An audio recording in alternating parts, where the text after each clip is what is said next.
Corruption जो है वो रूटेड हमारे सोसाइटी में है। It's a way of life. सिर्फ नेता करप्ट नहीं है, हम और आप, हम लोग करप्ट हैं। तो theoretically we are a democracy, but उस डेमोक्रेसी में पब्लिक पार्टिसिपेशन कहाँ है गवर्नेंस में? जब तक बीजेपी का लॉयल वोटर शिफ्ट नहीं होगा, सेक्शन ऑफ वोटर्स, तब तक प्रशांत किशोर नहीं जीत सकते। अगर 60 साल के लोग सत्ता में बैठे हैं, जो खुद एम्प्लॉयड हैं, जिन्हें मालूम ही नहीं बेरोजगारी क्या है, वो बेरोजगारी के ऊपर क्या सोल्यूशन है? पेपर लीक्स के ऊपर बिल लाना है, कौन डिसाइड कर रहा है? ये हम और आप तो नहीं डिसाइड कर रहे हैं।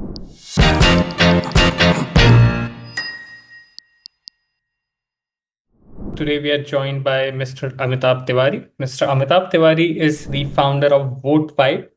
He is one of the top psephologists in India. What does that mean in simple words is that he predicts elections, what are the factors that are going to affect elections, both at the state level and at the national level. He has been an investment banker in his previous life, in his previous stints, and he is quoted amongst the best of the national media and international media outlets, including The Hindu, CNBC, Aaj Tak, etc. He was also somebody that gave us a lot of insights into Bihar elections in 2025 and rightfully predicted the lack of impact that Jan Swaraj Party would have, where everybody was swept away by Prashant Kishore's reel on Instagram. Thank you so much for taking out the time, sir. So glad to have you, and couldn't wait to discuss Cockroach Janta Party and the things that are unfolding in India right now with you. Hi, sir. Welcome to the Story Bar. Sir, the very first question is Bakipur is up for bypolls after Nitin Nabin has been made the Rashtriya Adhyaksh of Bharatiya Janata Party. What are the chances of Prashant Kishore in this election, and what happens if he fails? So if you see, अगर bypolls का हम trend देखेंगे तो bypolls में generally incumbent government का candidate जीतता है। Hmm. उसका कारण ये होता है कि बाईपोल्स से कोई सरकार बनती या बिगड़ती तो है नहीं। तो लोगों को लगता है, अगर जनरली बाकीपुर की बात ना भी करें, कि यहां से जो जिस सरकार की पार्टी है उसी सरकार के कैंडिडेट को जिताने में फायदा है। जब नॉर्मल इलेक्शन हो रहा होता है तो आपको पता नहीं होता है किसकी सरकार बन रही है, करेक्ट? तो आप अपने पसंदीदा या अपनी जाति या अपने धर्म या अपने लॉयल पार्टी को भी वोट करते हो। जैसे ही बाईपोल आता है, बाईपोल में आपको पता है कि अगर आप विपक्ष के वोटर है तो आपको पता है कि विपक्ष का कैंडिडेट जीतकर भी कुछ कर नहीं सकता क्योंकि सरकार किसी और की। तो generally in bypolls incumbent government wins. अब इसका ऑपोजिट इम्पैक्ट भी है। इसका एक दूसरा पहलू है। दूसरा पहलू ये है कि ये तो हमने देख लिया विपक्ष के वोटर के हिसाब से, कि भाई विपक्ष का वोटर सोचता है कि भाई हमारे कैंडिडेट को देके हम क्या करेंगे, तो जीत के भी क्या उखाड़ लेगा। दूसरा पहलू है पक्ष का वोटर, यानी यहां पर बीजेपी का वोटर। अब यहां सरकार बनने का स्टेक नहीं है, सरकार तो बन चुकी है, करेक्ट? तो अगर Hmm. एक सीट में बीजेपी हार भी जाती है तो सरकार की सेहत पे तो नहीं फर्क पड़ रहा है, Hmm. करेक्ट? तो कुछ केसेस में ऐसा भी होता है कि इनकम्बेंट सरकार के जो लॉयल वोटर्स हैं वो एक्सपेरिमेंट करें, ठीक है? लार्जली तो बीजेपी का स्ट्रांग होल्ड रहा है ये लोकसभा में भी जहां पर बाकीपुर फॉल करता है, और विधानसभा में, क्योंकि कायस्थ समाज का यहाँ ज्यादा वोट है और कायस्थ समाज का ही कैंडिडेट लोकसभा में भी यहाँ जीतता रहा है, शत्रुघ्न सिन्हा हो, रविशंकर प्रसाद हो, एक्सेट्रा। दो सोच है वोटर्स के लिए, है ना? एक कि भाई नितिन नवीन जो यहाँ से जीतते आए हैं, जो अध्यक्ष बने हैं, तो उनको एक अच्छा फेयरवेल दिया जाए और कायस्थ समाज का ही कैंडिडेट जो यहाँ से जीतता आया है जीते। That is one thought process. दूसरा थॉट प्रोसेस है कि भाई बीजेपी की सरकार तो बन ही चुकी है, सरकार को कोई फर्क नहीं पड़ने वाला है, प्रशांत बहुत मेहनत किया था, एक भी सीट नहीं जीत पाया, वी नीड पीपल लाइक प्रशांत, बातें तो सही करता है, तो इसको भेजने में कोई हर्ज नहीं है इन दैट सेंस, करेक्ट? विपक्ष का जो वोट है, यानी जो आरजेडी, कांग्रेस तो शायद लड़ नहीं रही है, आरजेडी या जो एंटी बीजेपी वोट है, उस वो तो प्रशांत की तरफ उसका झुकाव या उसका कंसोलिडेशन होता हुआ दिख रहा है, करेक्ट? लेकिन जब तक बीजेपी का लॉयल वोटर शिफ्ट नहीं होगा, अ सेक्शन ऑफ वोटर्स, तब तक प्रशांत किशोर नहीं जीत सकते उस लॉयल वोटर को शिफ्ट होने के लिए, जब तक ये सीडिंग उसके माइंड में नहीं होगी कि भाई बीजेपी तो जीत ही चुकी है, सरकार पे कोई खतरा नहीं है, let's experiment with a new candidate. तो इसकी बात है सारी, है ना। तो अभी देखते हैं कैसे पैन आउट करता है, कहना मुश्किल है, देखते हैं। अभी तो है 4-5 दिन, तो अभी भी चुनाव में है ही। Right. Sir, what is at stake for Prashant Kishor? क्योंकि जितना हम लोगों का एक प्रिलिमिनरी अंडरस्टैंडिंग है, तो उसमें ये लग रहा है कि if Prashant Kishor loses, this is the end of JSP. But आपका क्या ओपिनियन है इस पे? And the second question just after that is कि बीजेपी का एक थोड़ा सा ओवर कॉन्फिडेंस भी दिखा है in terms of saying that कि हम तो कुत्ता भी खड़ा कर देंगे तो जीत जाएगा। लोगों के मन में एक इनहेरेंट फ्रस्ट्रेशन, एक ठगा हुआ महसूस होने का भी भाव है कि भाई हमने तो नीतीश कुमार को वोट किया थे, तो सम्राट चौधरी आ गए अचानक से बीच में। So how are you seeing these all factors play out in terms of both JSP and BJP? नहीं, जेएसपी अगर चुनाव हारा है, 2025 का चुनाव हारी भी जब, तो उसके लिए तो रिजल्ट सही नहीं रहा, बट उसके लिए फायदेमंद रिजल्ट ये रहा कि आरजेडी 25 पे सिमट गई। यानी 2010 के चुनाव में आरजेडी को 22 सीट आई थी, जहां तक मुझे ध्यान है। और अगर नीतीश कुमार ने लीज ऑफ लाइफ नहीं दिया होता 2015 में लालू यादव फैमिली को, यानी वो अलायंस नहीं किया होता, तो आरजेडी का सफाया हो चुका होता अभी तक बिहार से, क्योंकि 22 पे तो 2010 में ही पहुंच गई थी। अब एक तरह से सर्कल वापस 2010 लाइफ साइकिल पे आरजेडी पहुंच गई है, जो 15 साल बाद उसी टैली पे पहुंच गई। तो जेएसपी के लिए नुकसान, आई मीन रिजल्ट जरूर डिसअपॉइंटेड है, लेकिन एक ये होप दिखता है कि भाई जो मेन विपक्ष की पार्टी है वो 25 सीटों पे बची है, डायनास्टिक पार्टी है, तेजस्वी यादव इज नॉट लालू यादव। अगर ये डिक्लाइन करता है तो अपोजिशन का स्पेस लिया सकता है, क्योंकि कांग्रेस भी वहां पर मजबूत नहीं है। तो ये एक अच्छी बात, मतलब एक होपफुल बात है। तो अगर प्रशांत किशोर ये चुनाव हार भी जाते हैं तो एंड ऑफ जेएसपी तो मैं नहीं बोलूंगा, लेकिन अगर उनको कांग्रेस के साथ कोई अलायंस फ्यूचर में करना है, या कांग्रेस पार्टी का वो शायद बिहार का अध्यक्ष बनना चाह रहे थे, कुछ दिनों तक ये भी खबर चल रही थी चुनाव के बाद, तो उनका लीवरेज और कमजोर हो जाता है किसी भी किसी भी नेगोशिएशन में। करेक्ट। आप हम्म। अब क्यों नहीं कांग्रेस प्रशांत किशोर को बिहार का अध्यक्ष बना रही? भाई अगर रिजल्ट जीरो है तो कैसे बनाए? करेक्ट। लीवरेज खत्म हो गया ना आपका, आपका राइट। जो एक एक हवा माहौल था वो खत्म हो गया। तो ऐसे हार जाएंगे तो ऐसा कोई उनका करियर खत्म हो जाएगा वाली बात नहीं है। लेकिन अगर वो सोच रहे होंगे कि मैं कांग्रेस के साथ, यानी क्योंकि अभी तो कांग्रेस आरजेडी के साथ है इस चुनाव में, उनको सपोर्ट कर रही है, तो कांग्रेस के साथ कोई कोलिशन लीड करूं, तो वो लीवरेज कमजोर हो जाएगा, क्योंकि Congress will also wait and watch hmm. कि भाई इसको दिया जाए कि नहीं दिया जाए। करेक्ट। तो देखते हैं कैसे पैन आउट होता है। और बीजेपी के इस पे ये है कि अब बांकीपुर बांकीपुर या पटना पटना में, I think proportion of BJP voters versus JDU voters, तो बीजेपी का प्रोपोर्शन ज्यादा होगा जेडीयू के प्रोपोर्शन के कंपैरिजन में, क्योंकि अर्बन एरिया है ये, और काया समाज का यहाँ पे ज्यादा वोट है ना। और जिन जेडीयू वोटर्स में ठगा हुआ महसूस अगर कुछ लोग कर भी रहे हो, तो क्योंकि निशांत कुमार की वापसी हुई है, और मतलब at least on the face of it Nitish Kumar ऐसे कोई नाराज नहीं दिख रहे हैं, या ऐसे आकर के उन्होंने बयान नहीं दिया है कि मुझे इन लोगों ने हटा दिया है। तो अभी ऐसा कोई वो वोट बैंक छिड़ता हुआ नहीं दिख रहा है। इट इज लार्जली कि भाई जो बीजेपी का नॉन कायस्थ वोट है, यानी जो बीजेपी का यहाँ पर अर्बन वोटर है, वो बीजेपी को ही कंटिन्यू देखना चाहता है इस सीट पर, या जो अर्बन वोटर है वो पार्टी लॉयल्टी से शिफ्ट के ऊपर होकर के एक नए कैंडिडेट को चांस देता है। ये लार्जली इसकी लड़ाई है, देखते हैं कैसे पैन आउट करता है।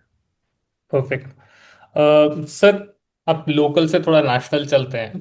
थोड़ा पॉलिसी पे बात करते हैं। अभी जो नीट को लेके जो ये सब हुड़दंग और तमाशा जो चल रहा है अभी, जो पेपर लीक है, यूजुअली सीजेपी के थ्रू एक इमेज प्रोजेक्ट करने की कोशिश की जा रही है कि Narendra Modi, Dharmendra Pradhan are exclusively responsible for examination paper leaks. अत्यंत काल से होता हुआ आ रहा है, आगे भी होगा। अलग अलग स्टेट्स में हुआ है, अलग अलग गवर्नमेंट्स में हुआ है। Why do you think India is unable to conduct free and fair examinations? देखिए, इसकी बात तो ये है कि भाई इंडिया में हम लोग जरूर नेताओं को करप्ट मानते हैं, but if given a chance 99% और 95% of the people will not even blink an eye to make easy money. तो करप्शन जो है वो रूटेड हमारे सोसाइटी में है, it's a way of life. सिर्फ नेता करप्ट नहीं है, हम और आप, हम लोग करप्ट है ना।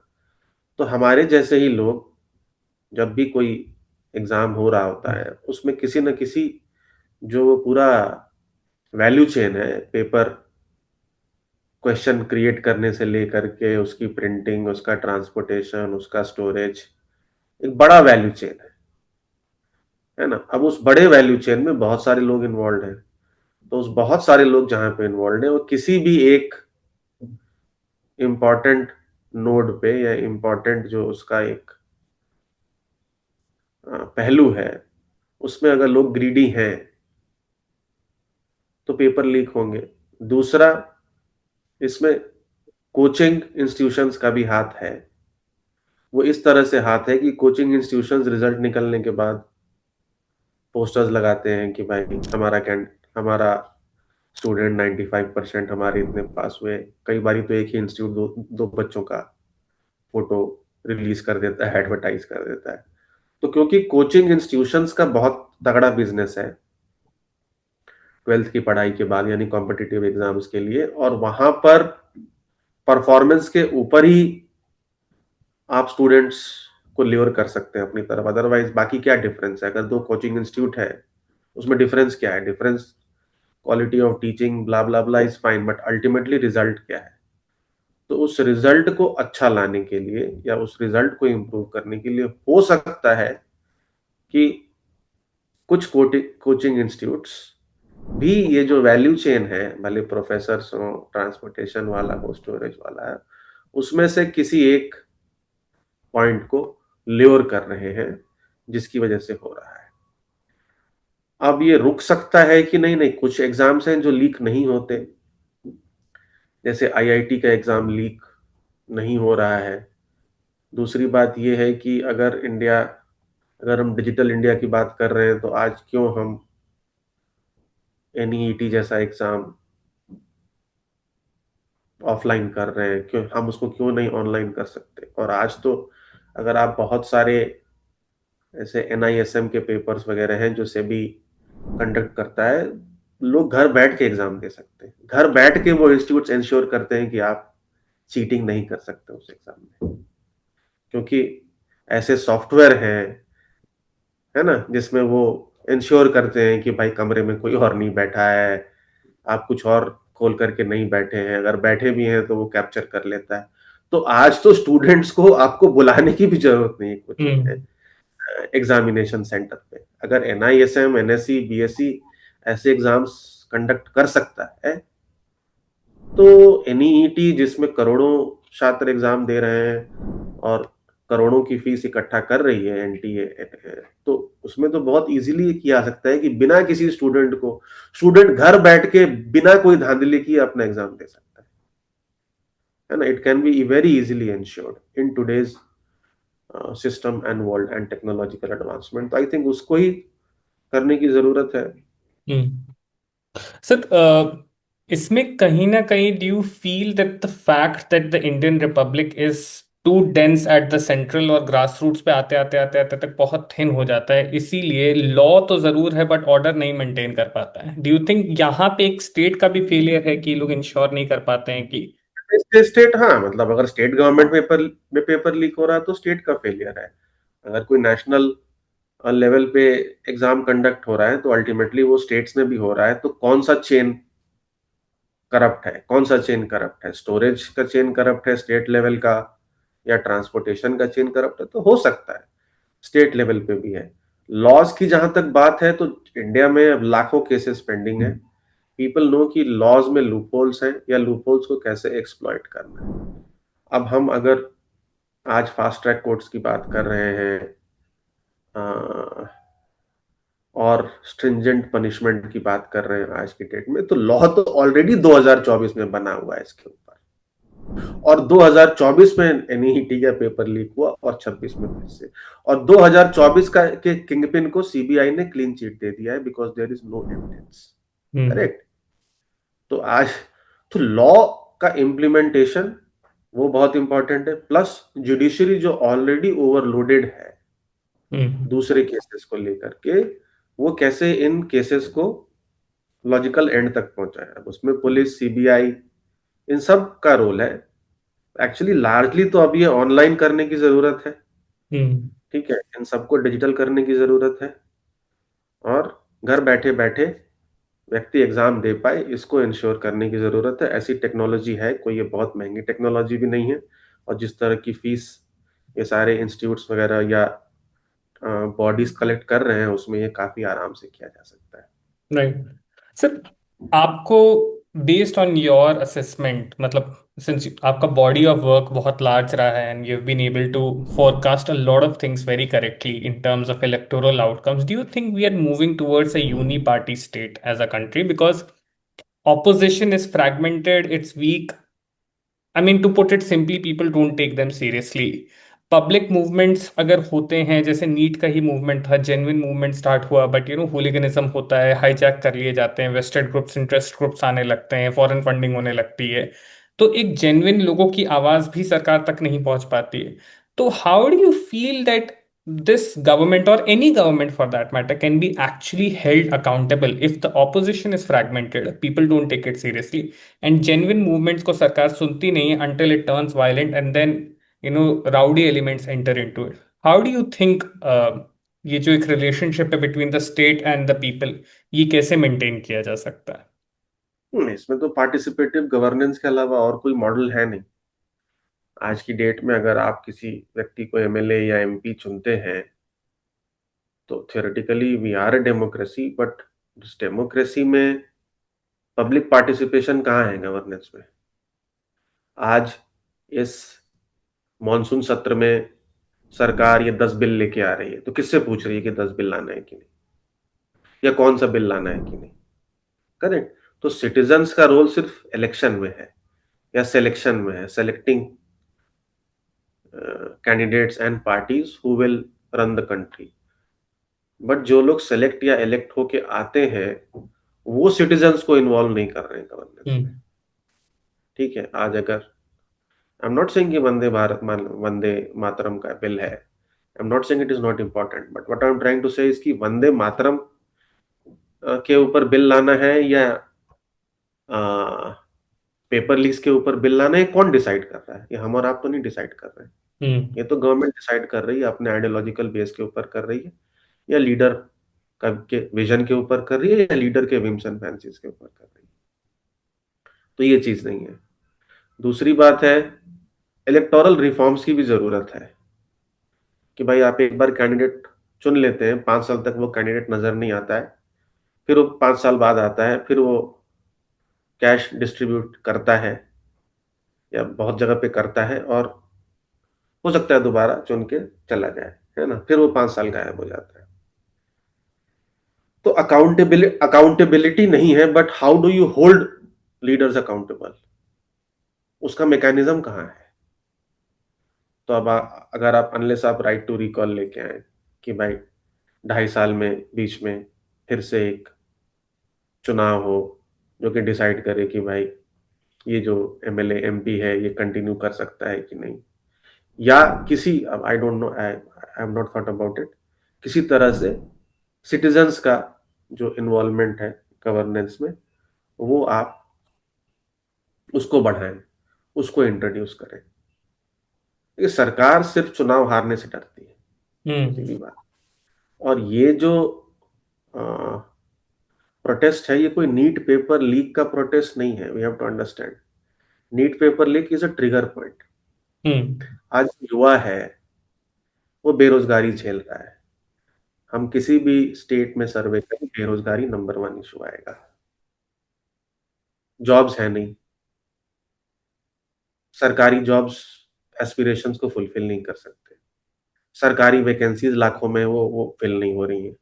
जब फिल होने के लिए एग्जाम होता है, पेपर लीक हो जाता है। प्राइवेट सेक्टर में एडिशंस हो ही नहीं रहे, जॉब्स नहीं है। अगर आपने देखा होगा, अभी एक रिपोर्ट आई है कि पूरे बैंकिंग सेक्टर में पिछले 2 साल में net addition is zero. Correct, which means growth वहां भी है नहीं।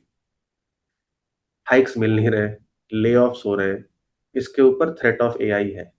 आज जो बच्चा है, मान लीजिए सीएस का कोर्स कर रहा है, आई एम जस्ट सेइंग, तो उसे ये नहीं पता कि सीएस अगले 3 साल 5 साल में इसकी कोई वैल्यू रहेगी या नहीं, एआई के संदर्भ में, है ना। या मीडिया में कर रहा है या कहीं पे भी कर रहा है। थ्रेट ऑफ एआई है, नोबडी नोज कि भाई ये क्या है, ये व्हाट इज दिस एनिमल। तो एंग्शियस है लोग। अब बात है, यूथ की जो वॉइस है वो पूरे पॉलिटिकल सिस्टम में अनहर्ड है ही नहीं। क्योंकि we are ruled by grandmothers and grand fathers.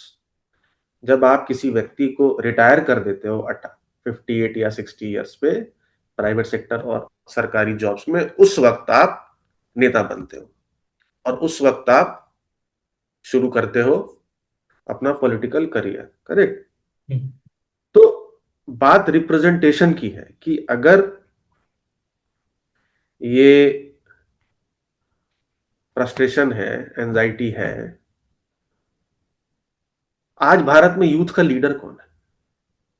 सारे मतलब मोस्ट ऑफ द यूनिवर्सिटीज में चुनाव नहीं हो रहे। There is no youth leader.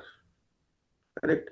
जो कि 35 साल का कोई लीडर है पूरे भारत में, जिसकी या किसी भी स्टेट में 35 साल का कोई लीडर है, जो 35 भी आउटर लिमिट है, फिर भी मान लेते हैं 35 साल का कोई लीडर है जो किसी स्टेट में लीडर हो या नेशनल लेवल पे लीडर हो। 1957 के चुनाव में 34% of MPs were 25 to 40 age. Today it is just 10%। Entire cabinet has just one MP which is less who is less than 40 years of age. Congress working committee का average age है 68। BJP parliamentary board का average age है 67.5। CPM पॉलिट bureau का average age है 68 to 70। Cabinet का average age है 61। It ranges between 58 to 61 in the last 12 years. So where is the representation of youth? There is no representation. Correct.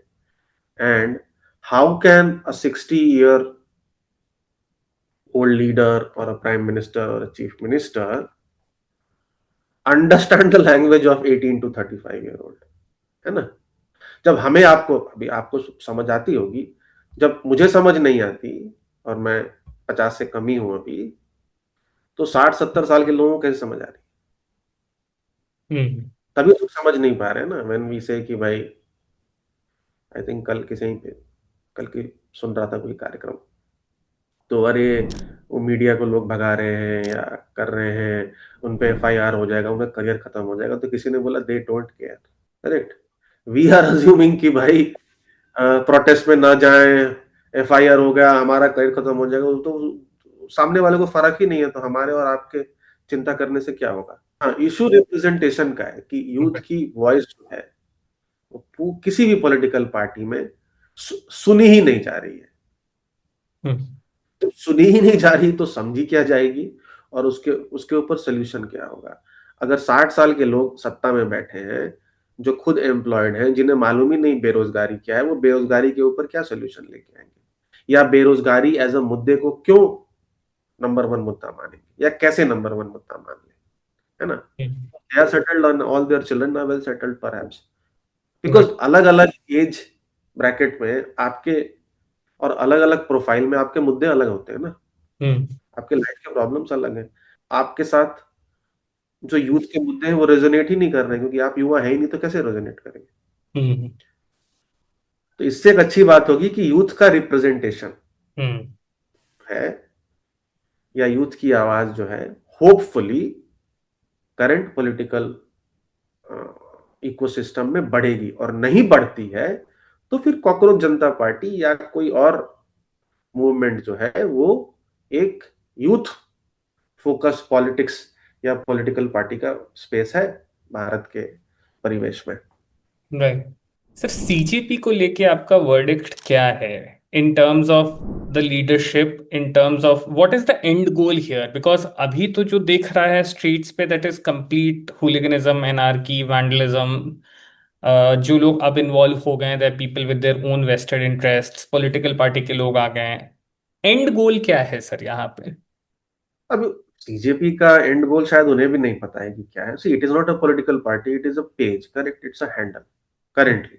लेकिन क्यों support मिल रहा है? क्योंकि भाई युवा को लग रहा है कि एटलीस्ट कोई तो हमारी बात उठा रहा है। हम्म। ठीक है भाई, ना विपक्ष नहीं उठा रहा है, समझ में आ रहा है, विपक्ष भी नहीं उठा रहा है, तो कोई तो हमारी बात उठा रहा है। तो मतलब उसने एक प्लेटफॉर्म दिया है युवाओं को इकट्ठा होने का।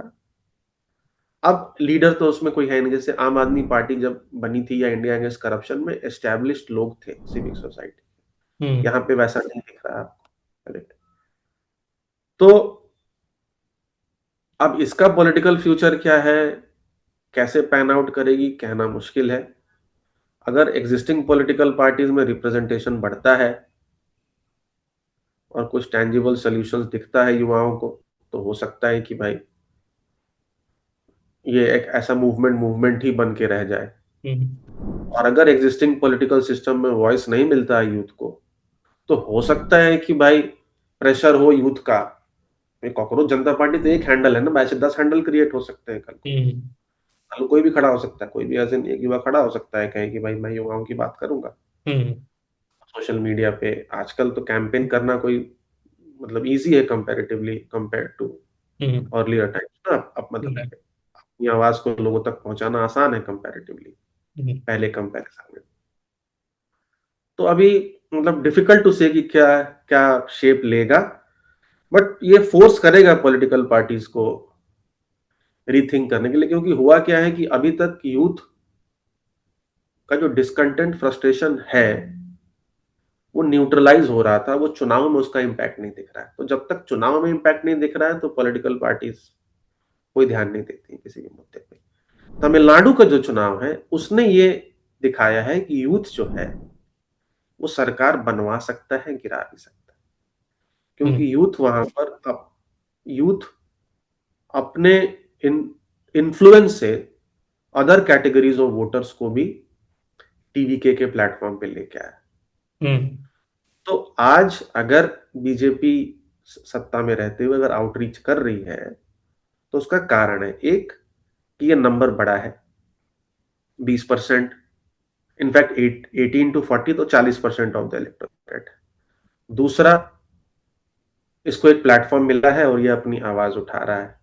तीसरा, इसने एक इलेक्शन में अपनी ताकत दिखा भी दी कि 40% 60% से तो कम है, लेकिन ये 40% अगर उस 60% को इन्फ्लुएंस करके 10% भी अपनी तरफ लेकर के आता है, यानी अगर अपने पेरेंट्स, हम्म। अभिभावकों, रिलेटिव्स को, तो कोई भी सरकार जो है वो खतरे में आ जाती है। Sir, what is the future of Hindutva politics as you see? Do you think it's on the decline? क्या होने वाला, स्पेशली राम मंदिर में जो अब चंदा चोरी, बड़े बड़े मंदिरों में चंदा चोरी हो गई, तो लोगों के दिल में एक भावना तो अब बैठ गई है कि मतलब रिलीजियस पॉलिटिकल रीजंस के लिए रिलीजन यूज किया जा रहा था। ये तो कभी राम भक्त थे ही नहीं। तो do you think this is a decline of Hindutva politics in India as well? ये अलग अलग स्टेट्स में अलग अलग स्टेज पे है। अब राम मंदिर का मुद्दा या राम मंदिर कंस्ट्रक्शन बीजेपी को हेल्प नहीं किया, बीजेपी 2024 में भी। हम कह सकते हैं कि वो मुद्दा लार्जली उसका क्लोजर हो चुका। हालांकि राम मंदिर चोरी कांड की वजह से वो वापस खुल गया, लेकिन आसाम और वेस्ट बंगाल का जो वर्डिक्ट है वो डिफरेंट है। वो ये दिखाता है कि हिंदुत्व का मुद्दा वहां पर बहुत मजबूती से उभर करके उठा है। तो अलग अलग स्टेट्स में अलग अलग Hindutva as a electoral tool, let's say, hmm. उसकी जो पोजीशनिंग है वो अलग अलग स्टेट में अलग अलग लेवल की है। तो हम्म। यूपी में हो सकता है डिक्लाइन पे हो, बिहार में लार्जली कास्ट डोमिनेट करता है, गुजरात में अभी भी मजबूत है, बंगाल में हमने देखा इस बार उभरा है, बंगाल में हिंदुत्व था ही, मतलब Hindutva as an electoral tool नहीं था इससे पहले। आसाम में मजबूत हुआ है, तो अलग अलग स्टेज में, अलग अलग स्टेट्स में अलग अलग है, तो ऐसा नहीं कह सकते कि मतलब डिक्लाइन पे है या अभी भी इसका चुनाव पे कोई खास इम्पैक्ट नहीं है। वो अलग अलग राज्यों में अलग अलग है। Perfect. So thank you so much for your time sir. I know हम जी, लोगों ने आपका टाइम ज़्यादा ले नो लिया, problem. But thank you so much for your time, and we would like to speak to you in the future as well, and best of luck for all the work that you're doing, all the incredible that work that you have been doing so far, sir.